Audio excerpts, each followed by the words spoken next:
বন্ধুরা দেখুন, এই যা গরম পড়েছে তার জন্য আমি একটু আম পান্না রেসিপি আপনাদের করে দেখাচ্ছি। প্রথমে আমি আমটা প্রেসারে একটা সিটি দিয়ে নেব, একটা কি দুটো সিটি দিয়ে আমটাকে নরম করে নেব। এবার এর মধ্যে অল্প একটু নুন দিয়ে দেবো আর অল্প করে একটু জল দিয়ে একটা দুটো সিটি দিয়ে নেব। দেখুন, এই আম পান্নার জন্য কিছু আমাকে মশলা ভেজে নিয়ে দিতে হবে। গোটা লঙ্কা, ধনে, গোটা গোলমরিচ আর গোটা সাদা জিরে।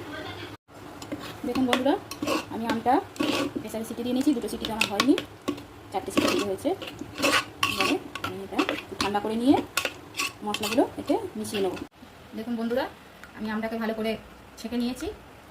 এবার চিনিটা আমি একটু গুঁড়ো করে নিয়েছি, সব চিনিটা আমি এর মধ্যে দিয়ে দেবো।